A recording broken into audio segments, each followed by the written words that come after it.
And on that note, I'd like to introduce our next and final speaker of the evening. He is a co-founder of The Incredible Machine, an excellent strategic design lab based in Rotterdam, where through tools like rapid prototyping and speculative design and other tools, they help companies kind of take the guesswork out of how to innovate best. Please welcome Harm van Beek. Yes, I have. Yes, thank you. Well, first off, I need to tell you that when Dries asked me to do this talk, and he said we're going to talk about your methodology of ideation, I was scratching my head going like, I'm not sure if we have one. So I almost said no, but then I thought maybe I should just come and show what we do, a very practical example, and then maybe we can have a discussion later if you see some sort of method to our madness.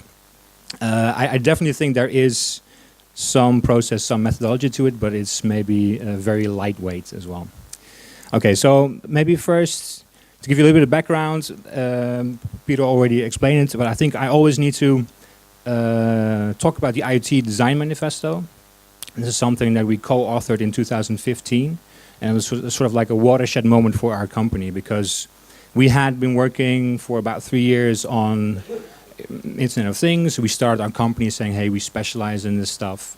And then sort of over doing more projects, we actually figured out, hey, there's something going on with the IoT.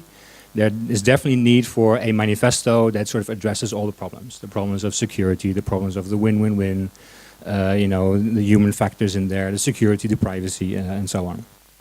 And ever since we've done that, actually, you can't undo that, you can't unthink that. So now as a company, we try to also help companies, sort of our clients, to come up with new concepts around technology that are indeed human-centered and responsible. So that's sort of like the basic thing that you need to know, because the project I'm going to talk about is about algorithms and accountability in a smart city. So I'm going to take you through the process, and it's a bit messy. I'm a little bit anxious to show you all the weird ideas that we had, but it maybe sort of gives you a picture on how we work.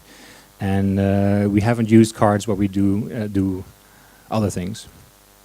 Okay, so we had a client, Elaat.nl. They are a conglomerate or work group from charge point operators. So the companies that operate the charge point where you can charge your electric cars. The problem is, if everybody has a car, if everybody in the future wants to charge their car, say at 6 o'clock when you come home, the power grid is not made for that. The power grid cannot actually deal with that. So the only thing you can do is either change the power grid, which is really expensive, or introduce smart charging. And smart charging basically just means like one car gets to charge first, and the other one a bit later, and then sort of like during the night, all cars can get charged with the old grid, but there is some sort of algorithm thing going on. So the problem is that's a black box, and if you see sort of how the industry is working with that, they are not thinking about transparency, so you have no idea what kind of data goes in, and what happens in the black box, and then why you are charged in a certain way. So it might happen in the morning, you come to your car, and you hope to expect to have, say, 60% charge, and you might have 40. So what happened, right? So that was our challenge, and then, well, this is actually a poster that we made, and there's your double diamond. We did add a little bit of sort of like looping thing, sort of agile. This is something that we've created for so it's a bit of a hybrid, This is definitely something that we've created towards our clients to sort of make them understand roughly how our project, our process works. So we always go from like an innovation brief, we do some research, that's the first diamond, then we get a very clear design brief, then we do design, we iterate, we do prototypes and so on. So we diverge and we converge until we have a validated concept, and that's usually where our services stop. We say, hey, we found something that we validated by prototyping, by testing. This is actually worth your while to invest further in. And then some other company or the company itself will do all the engineering and the final design and so on. And then here we have a whole list of all kinds of tools that we never actually use. But it's really important to sort of give some sort of feeling to your clients or people that you work with, saying, okay, this is roughly how we work. We can say, hey, do we have a good innovation brief? No, actually not. Okay, then let's make that. Okay, do we have a good design brief? No, because we haven't done the proper research. Okay, let's do that. And then we have our ways of doing that. So that's a disclaimer. This is our process. We have never, ever, ever done it from A to Z for any project. Because in reality, of course, like a client will say, well, we're already here. And they might be right, they might not be right. Sometimes the design briefs are pretty bad. But hey, that's just the project, right? So you can't say, actually, we should do a research project process from, you know, a couple months. And they say, well, the budget is this. And then we say, oh, okay, well, all right, then we'll see if we can make it work. This is like, it's a bit messy, and I wish it was different, but that's usually the reality. Anyway, so going back to our process here. So what happened? There already were concepts done before by different creative agency, and they were not really happy with it. So we first had to sort of take that in, have a session about that, then create a debrief from that, saying, okay, actually what we wanted to do is make this. Of course, we did our system map, so maybe there is some sort of methodology there. I think that's probably the only thing that you always have to do.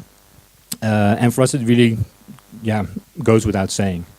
Right, that's the thing. What you do, you sit down saying, okay, what's the first thing you sketch? That's your system map, right? We do some customer journeys as well, but it's also mainly with our client to sort of go through those motions.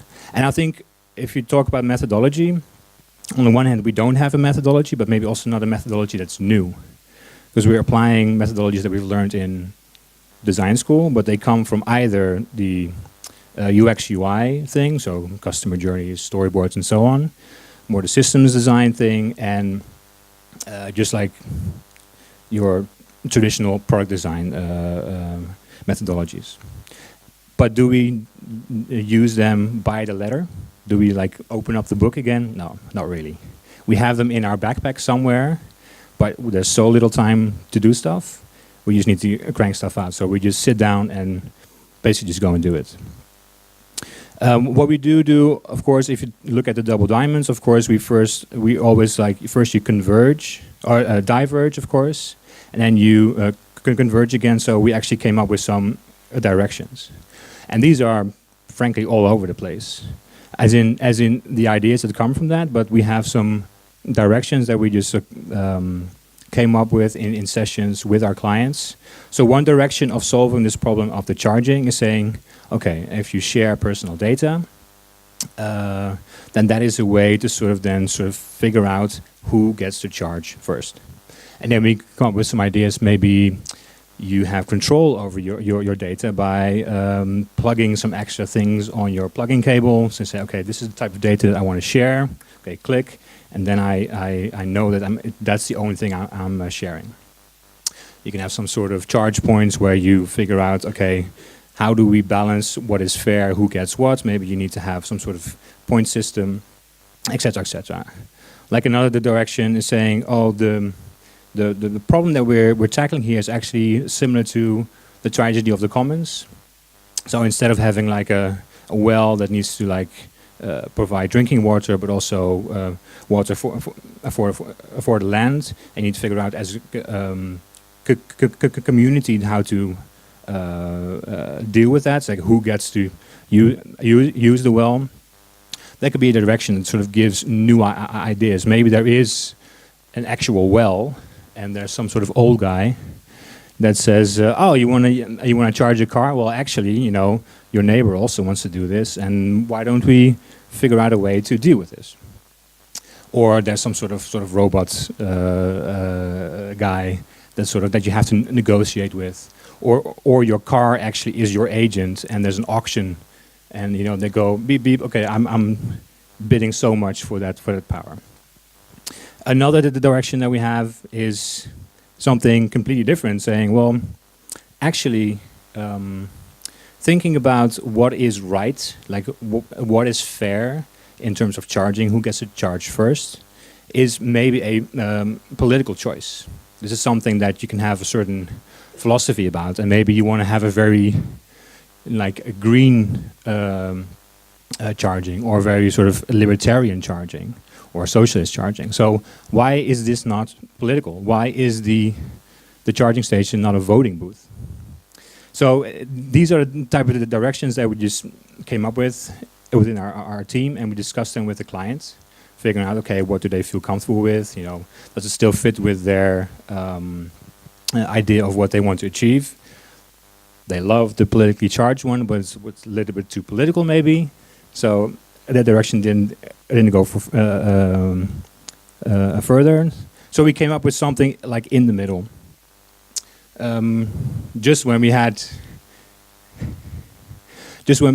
because we had the discussion with our client, and we said, okay, well, the central idea is that there needs to be some sort of prioritization, and it needs to be transparent. So basically, the idea is when there is transparency, you as a user can see what's going on, and sort of have an opinion on that, and then have sort of like the option to go to your city hall or the charge booth operator and saying, hey, what's going on here is not fair, because I have now plenty of information to see why I get a certain charge.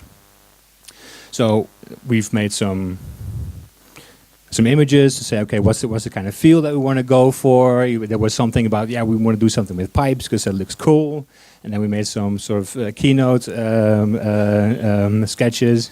It's all a bit weird, but actually it served the purpose to get sort of closer to something that actually looks a little bit better. And then we just started building, as we were on a tight budget, and it had to be something that could sort of travel around. It had to go to different car charging conferences, so it had to be sturdy. And in the end, we built this. So this is the transparent charging station. It looks completely different from all the images that you've just seen, but that's just like how a messy design process works.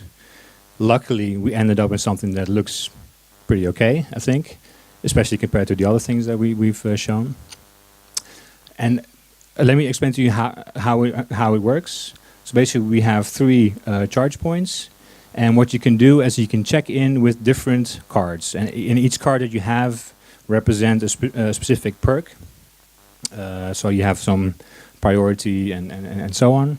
So you can have a green charge, you can have a discount charge, or maybe someone has like a platinum card has really paid a lot of money for it. And what we're doing here is we want to actually show you the algorithm, not by showing you the exact algorithm. Because of course there's like some super technical weighing factor thing going on that's like no normal person would understand. But we figured out actually what are you interested in. You want to know if you can charge how much you want to charge before a certain time. You have a certain deadline because you need to go to work or something like this. So what do you do? And there, I need to stress, there's the grid has a limited capacity. And that you can see here. So this, a Tetris basically, and that's how it also looks into the future. And you see the width, that's how much power there is available. So if the sun is shining or the wind is blowing, there's a lot of power available. If loads of companies are using more power, there's a little bit less available. So what you do is you check in your card, and you can set here how much you want and when you want it. So this is how much I want, and there's my deadline. And now you can see I'm red, and I'm over there. But I see, actually, the person with the platinum card has more priority, and actually pushes me up. All right, so it might actually happen that you won't get your deadline if someone comes over, asks for loads of power. And so this is a very simple way. It's just some sort of user interface that makes a few things visible that we think would actually help you to have enough information to say, okay, I think this is fair, or this is not fair. So yeah, the thing what was really good is that we actually made a physical thing, and it's very powerful to have something as intangible as an algorithm that makes some sort of decision, to show that physically. So here's Marcel explaining it to the mayor of Eindhoven, and that was the whole point. This thing was built to influence people who need to make decisions about this. How it works in Holland, at least, is that if you are City Hall, then you give a tender out to one company for like 10 years to build these charge points. And actually what we wanted to do is make them understand how important it is to have transparency in there. And so that kind of worked. We'll have to see what happens in practice, of course. But I think, yeah, so that's the process. Maybe we can have a discussion now and sort of thinking, okay, did we have a very strict methodology or not, and why is that? I think I have some thoughts why that is, because we have been doing this stuff from the beginning when we started our company, and after a while you stop using your tools, because I think they're somewhat ingrained in your thinking, and sometimes you just have to, because there's very little time, and you have to go it a little by more with the intuition, and it depends on sort of the quality of your team. And I would say because we are the experts, we are less likely to have to use these kinds of tools, even though we are still, maybe if you analyze it, if a scientist or an anthropologist would come and sort of like write down everything we do, maybe there is some sort of structure to it. But I'm quite interested in seeing or knowing how you feel about it, because I think sometimes these tools, like I don't really use them. Yeah. So for who are these tools actually used, or I mean, intended actually? Yeah. That's it.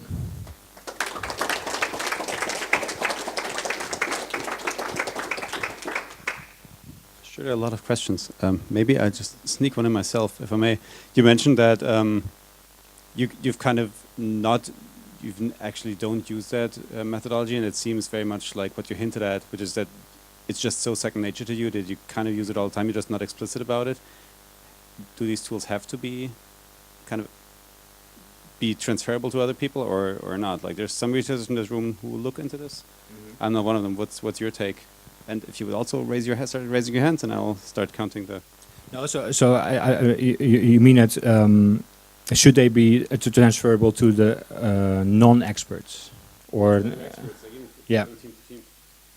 Well, that kind of depends. Like the thing is, like in my practice, I don't really feel need to use them, like on a daily basis. I like to understand how they work, to see if there's anything that I can apply. So the question would be more like, are there loads of people out there that are struggling with this and that do need those tools?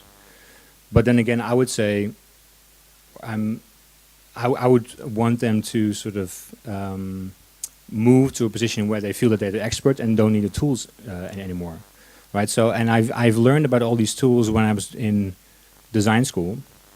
And I remember the first time I had sort of this book with the double diamonds, I was like, no, there's something missing. This is not for me. Maybe it was sort of like a hubris saying, like I can just do the design, it's easy. But there is something always bugging me about tools and card decks and so on, because in practice I don't really use it. But I've understood it in design school, and I've understood what's good about it, and also that it has a limited scope, right? And the only thing I would worry about if people can't see beyond the tools and understand, like, the reality is that you also just need to have a good team and people and the right attitude. And like in that sense, I really agree also with the closing remarks that Dries made. You know, in the end, it's about the values that you have, and making sure that you actually all, as a team, understand those. We have 3 questions lined up. I think maybe there's like time for 1/4 after that. So raise your hand. Yeah, I was wondering, this is a kind of a new kind of product, an algorithmic product with a black box in it. Did it trigger new kind of methods that you need, or new design tools, or new ways of looking at things? You can kind of guess my answer. It's like no, but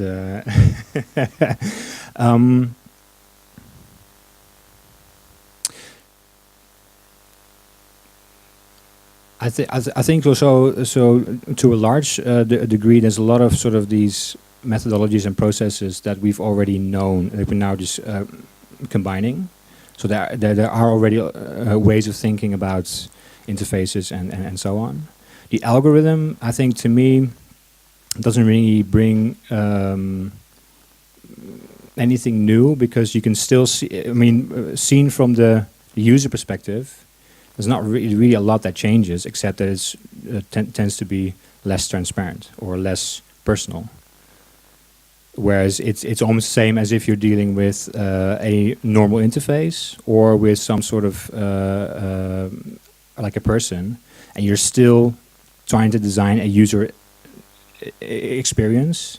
And for a human, it's still the same. It's about what kind of feedback do you get, how do you interpret that, what's your mental model, and what kind of methods do you have to do something about it? Like, what are your interfaces, basically?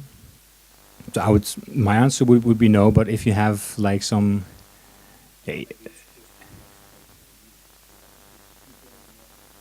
could be, yeah. And I'm by no means claiming that I know the one truth about what's real, but this is how it works for us, at least. Hi, thanks for your talk. I was just wondering, because I often see methods as a way to include people that are external to the team, because it seems that you're doing really an expert work here when you deliver something. And I'm interested to know how do you organize your collaboration with your clients, and do you take their feedback? How do you do that if you're not using any methods?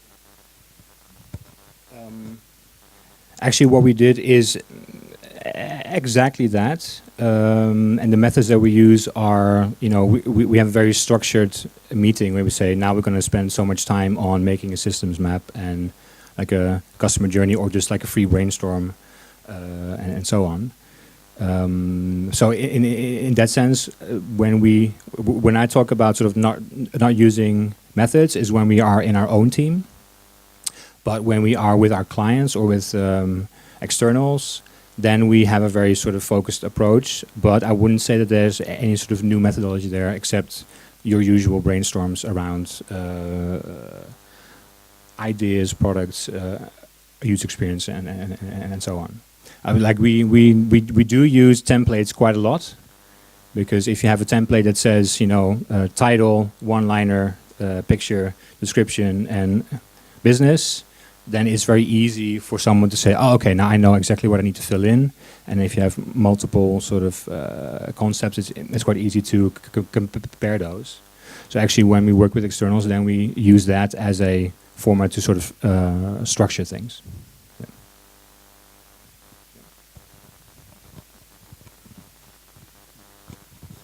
Hello.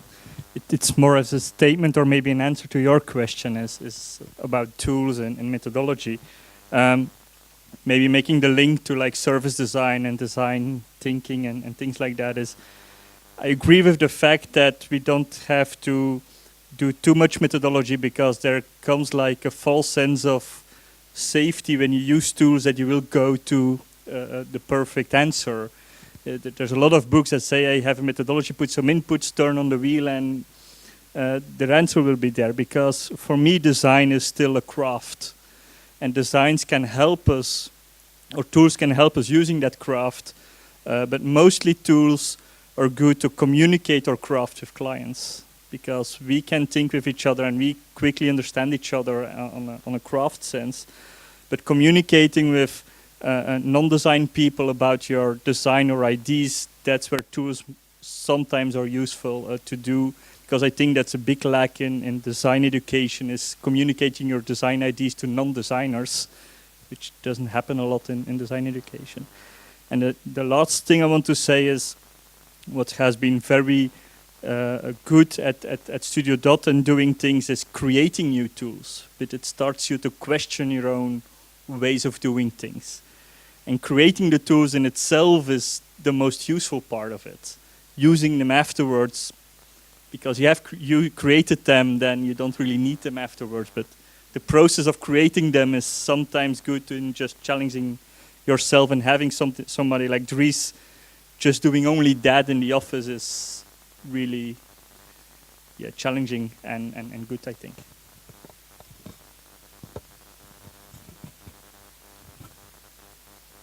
Yeah, thanks. I think I totally agree with your first comment, and I think you're actually saying it better than I did, because I was kind of struggling. I didn't want to step on anyone's toes or anything.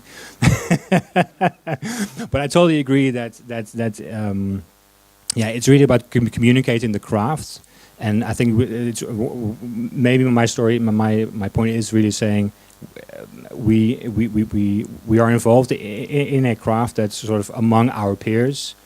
Works a bit different than just by tools alone. So I totally agree with that. Thanks. Two more? So we'll have to move that to... I have a question about your product. Is it possible? Don't you create like a fake transparency with this?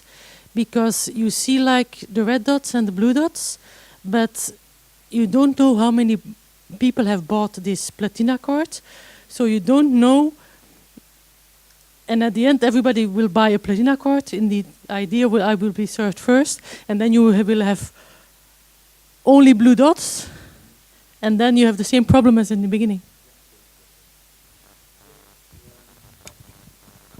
There's one thing that I might not have shown properly, but here actually you can see what kind of perks someone has. It's a bit small, so I mean you're talking about a very difficult problem here, because if we want to make it super transparent, it also becomes very complicated. So the task of the designer is then to figure out, okay, what is then the minimum amount of information that you need to be properly informed so you can do something about it. And this is the choice that we made. I don't think it's the perfect one, but there is some information where you can see, okay, this is someone with different perks than I have, and I can always see that, you know, they're pushing me away. Now I have at least something to start a conversation with whoever is in charge. But this is a problem that we're thinking about a lot, because there's a lot of very complex systems out there. We have to simplify it, or we have to find a way to sort of design it in a proper way so you have the right information. Does that answer your question? No. But that's another product to be rolled out to market, right? No, exactly. No, it's the algorithm and the way it works is just an example. Because it's extremely complex, and we haven't even taken in price in the algorithm. But just the fact that you can have, you know, just a little bit more priority in charging already gives a behavior where you can see that people, when they see it for the first time, go like, oh wow, why is this happening? Why is this person sort of pushing me up, and I don't have my don't get my deadline? And there's like a bunch more questions. Let's take one more now, and then we'll just continue it after in a more informal setting and open some windows while we're at it, maybe. Alexandra, last question. Super difficult question because I don't even have, like, I'm not sure what your answer will be, and I think it's really challenging to a lot of businesses. But how much of what we do as in the agency part of the industry is innovation theater, which is how much is this role of storytelling as trying to push the envelope without ever having to actually deliver? Because I can imagine a city would see this and would just eventually, you know, sell it off to Cisco or something, who then end up putting a crappy screen that looks nothing like what you've suggested, but, you know, you end up kind of, hopefully it kind of bankrolls your company for a little bit more. Like, we live off of this innovation theater in parts of the industry, and how do we deal with that somehow? Well, I can definitely tell you that we haven't solved that one yet, because this is definitely something that we see. Even though, I mean, of course it works, working on projects like this already feels a lot better than the stuff that we've done like in the past. But there's definitely the aspect of that, because, well, on the one hand there's the theater, and on the one hand there's also just the reality of it, right? So we were lucky enough to find a client that asked us to do this, but also their hands are relatively tight, they have limited budgets, and it's very difficult to sort of take the next step. So I really hear what you're saying, and this is something that is really on our minds now as well. And it's very easy to get a little bit cynical, because the more years you spend in this business, the more you figure out that there is a lot of the innovation theater going on, or at least there's a lot of mechanisms out there that make it very difficult to take something like this, which I think is a good idea, but needs loads more work, for sure, and to take that further. And that's very difficult, and I think maybe we should have a next ThingsCon Salon about that, because that's like so many more abstractions levels higher, and saying, okay, what do we now do as designers who care about creating human-centered and responsible stuff? But yeah, I mean, we are a small community, and we have limited power, and there's a lot of mechanisms out there that make it difficult to make a difference. And there's definitely a lot of innovation theater, because I've seen that plenty of times. So yeah, let's talk about that next time, for sure. Yeah. Thank you so much. Thank you, Harm.